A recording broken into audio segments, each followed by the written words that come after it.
Hey, how's it going, everybody? As I'm sitting here thinking on things, looking out the window, just getting my mind together, I do have something I want to share with people to kind of free people from a self-limiting belief or maybe a false belief about a certain subject. And that is, for some of us, blood is not the gold standard of support. Some of us growing up believing that family is all about blood ties. We believe that if we have people that share our same bloodline, that we would get support from these people. We would get support and we would be, no, not necessarily having to be taken care of, but at least if we have some type of hardship or we have a place, a sunken place, we're worried about things, we're down about things, we figured that we can come to our family or our blood relatives for some support. But sometimes for some of us, that proves to be not so true. When you're going through some type of heartache, you're going through some type of financial setback of something, maybe with a job, and you want to try to come to these people for support. And instead of giving you understanding, giving you compassion, what they want to do is take this opportunity to kick you while you're down, tell you about how all these life choices that you've made up until this point is the reason why you're here or there or whatever the case may be. Even if they know you've been pretty much a responsible person for most of your life, but you're just having a snag in life at this point. Everybody has a little bit of some downtime. Not everybody has a winning season every single season. There are storms that comes on through from time to time. And the person or people you may be going to, they know that because they themselves have had plenty of storms. They have messed up plenty of times in their lives. But they want to act high, thou and mighty and put you down and try to give you this type of example of that they've always had their ducks in a row fully and they've had their whole entire life mapped out perfectly. But that's not true, and they know it. That's a lie. But because there might be jealousy, there might be deceit, there might be a little bit of wanting you to fail at certain things or wanting you to stay in a certain position in life because that's how they've always seen you as before. They don't like the idea of you prospering or doing better than what they did. Could be an elder of some kind that's way older than you, that maybe in your younger life you're doing things that they didn't do so well. Maybe they went ahead and had a bunch of children and stuff, and there's nothing wrong with having children. No, not at all. But maybe because you're at the age where you haven't had any children yet, and you've been taking your time with things, not rushing, going head first and stuff. You take your time a little bit more to think things through. Maybe something that they never did. But a jealousy comes on through. A jealousy comes through to where if you have a little bit of a snag in your life, they're going to use that to whip you down, to make you feel awful about everything, make you feel stupid, talk down to you. Instead of addressing you by your name, they're addressing you with curse words and things of that nature. They're not really listening to you. They're not really opening their heart to you or their mind to you. Not at all. They're using it as some sort of way to score points and saying things to you that they know they don't really say to other people they respect, but that's okay. You don't need to respect. Because what I've learned over the past few months, that family is not always blood. Family can be people that you never met physically in person, believe it or not. Family can be people that don't even look like you, don't have the same ethnicity as you, or anything. but they show you with their actions that they understand you. Most likely they could be a part of your soul tribe. These type of people will uplift you when you're down, when you have days of discouragement, nights that you feel kind of lonely, or you feel misunderstood, or you feel like you've been through so much heartache and pain, sadness, misunderstanding so many different times. You feel like you've been taken advantage of. You feel like you've been taken advantage of for simply wanting to have an open heart with people. And they saw that and took full advantage of that. And sometimes you can feel foolish because it happened. But then you have people like I'm talking about here that maybe you have known for maybe a handful of months that truly showed you what family looks like. You tell them your story, and then they go ahead and they come back with a story that's similar to what you've been through. They've been through the same type of story, the same type of storyline, the same type of experience, the same type of disappointment, sadness, desperation. They've been through it. And not only have they been through it, they're using what they've been through to help you get through your sadness and pain too. And giving you true words of encouragement, true food for thought.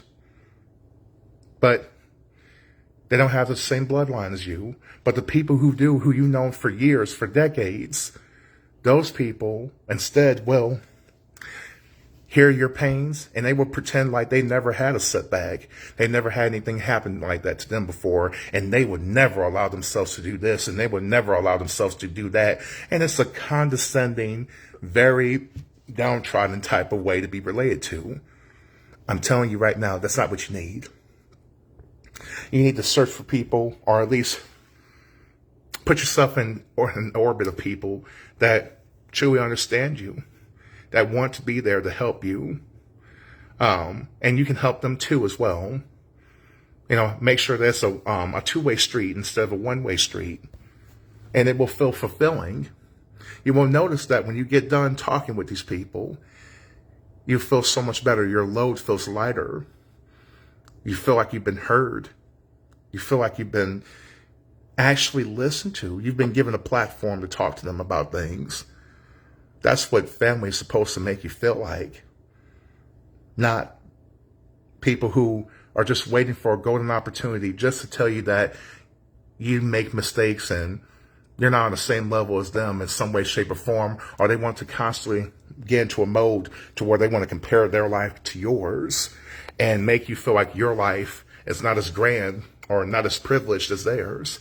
That's not family. That's bullshit. That's jealousy.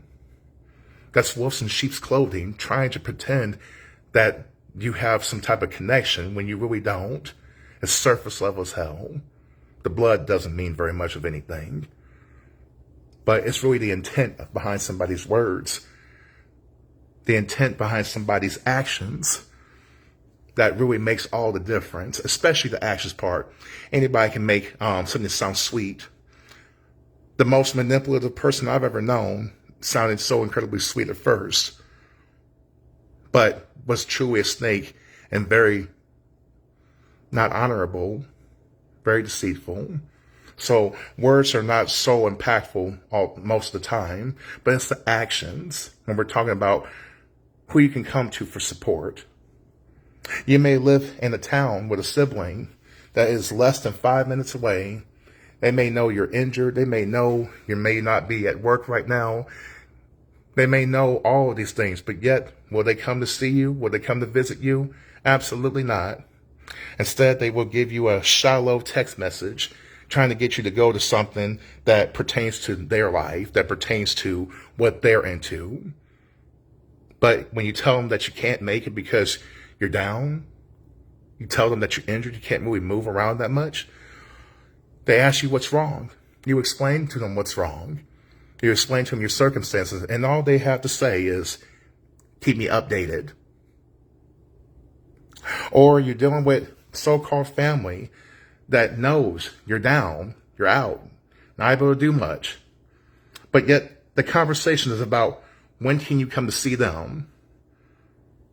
They may live an hour or so away.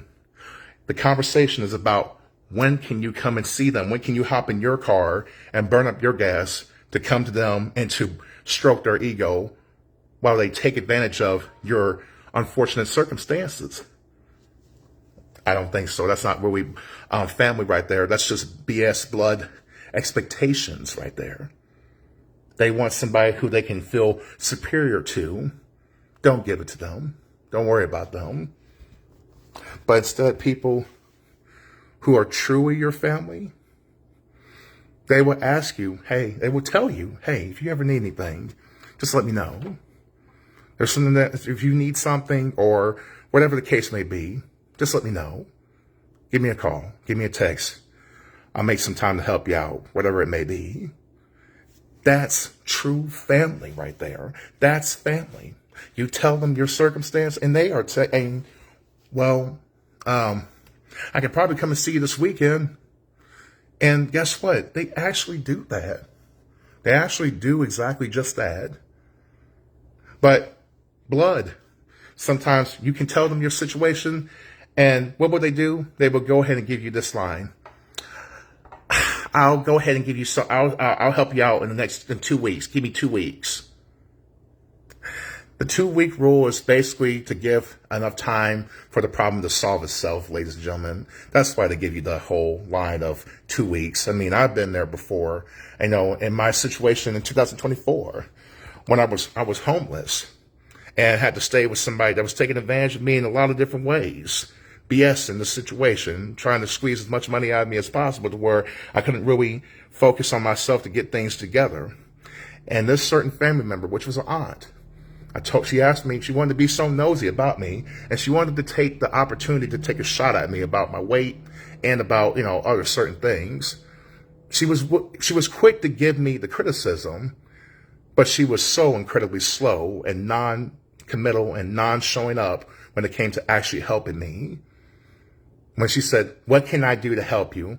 I said, well, it would be nice to, get some money for like some food, be nice to know if I can get some help like that, or at least some money for gas or something. That would be nice. That could help me. And then she gives me this whole, okay, I'll call you back in a couple weeks. But guess what? Yes, the 2 weeks went by, a month went by, 2 months went by, and next damn thing you know, a full year has went by. And yes, the help never came and never showed up at all when it came to her. No, nothing came from it. But yet this is the same person that wants to try to keep tabs on my life to know what the hell's going on. But guess what? She's blocked. She's blocked from social media. She's blocked from my whole aura, my energy. She's blocked away from it. I'm not paying attention to what she's doing or saying anymore. And that goes for quite a few other so-called blood relatives too. Same thing, not paying attention to what they're doing. They got nothing to offer. But my true soul family, a couple of people that I have never met before in the physical realm, haven't met them, but I speak to them on Skype, speak to them on the phone, and I tell you what, after every single conversation with either one of these people, it feels so good. I feel so good, and they remind me to think of the positive of what's going on with me currently, and to remind me about how the future is looking brighter and brighter as time goes on. Things are falling into place. Sometimes when you're going through some type of catastrophe, you're going through some type of heartache, some type of loss, some type of true setback, the right type of people can pull you on up.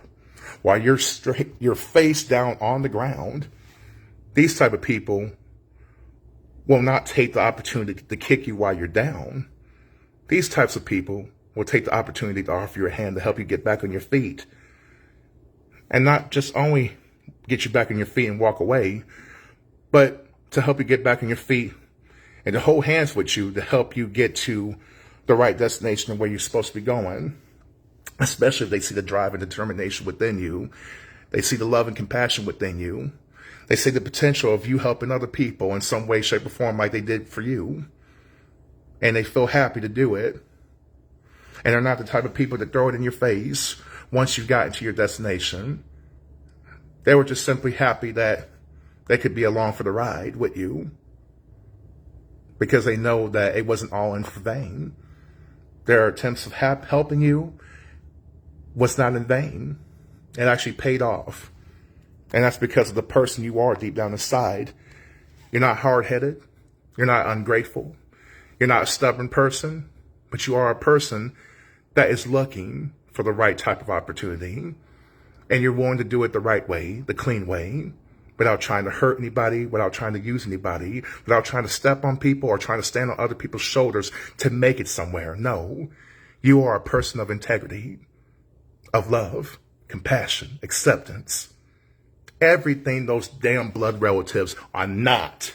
No matter what they say, they are not that way. But a true soul family person, they are that way and then some. I'm telling you, baby, it's like that too. Every conversation is always fruitful. Every conversation is so intensely enriching. But that blood family, every conversation leaves you in anguish. Every conversation leaves you feeling pretty sad and down and out and saying, wow, why did I ever make that phone call? That was a truly big mistake. And now I feel even worse. You don't have to do that with with a soul tie family. But a soul family, you don't have to feel that way. You don't have to ever worry about it. You don't have to ever be fearful. Lord, when I get done with this conversation, am I going to feel like $1 million? Or am I going to feel like a sack of potatoes in the closet somewhere, down and out, with no help, no aid, no anything, but just wondering, when am I going to get to my next so-called conversation with these people? You don't want to do that. You don't have to do that. You don't have to accept that either. Just because people are blood doesn't mean you have to take their abuse. Does not mean you have to take their unkind words of worthlessness. You don't have to accept it. You can go another way. And I don't give a damn how much they try to make you respect them by calling you, blasting your phone up, having other people to report back to you real quick and try to tell you to call them, or having other people to take jabs about your weight, take jabs about what you're doing, take jabs about where you're going. You don't have to listen to that. You don't have to concede to that type of criticism and concede to that type of narcissism. You don't have to endure it. You can ignore it and go where you are accepted and loved and truly celebrated. I'm trying to give each and every one of you who may be watching this video that type of approval to please invest in yourself, invest in where you're going, and invest in people that invest back into you evenly, that equally pour into you. And that can even come outside of the blood type of conversation talk. That can even be for friends or lovers. Same thing. Pour into people who equally pour into you, and leave behind those that are steady on some bullshit trying to withhold. That's all I have to say for this video, and I hope everyone has a lovely day. Bye-bye.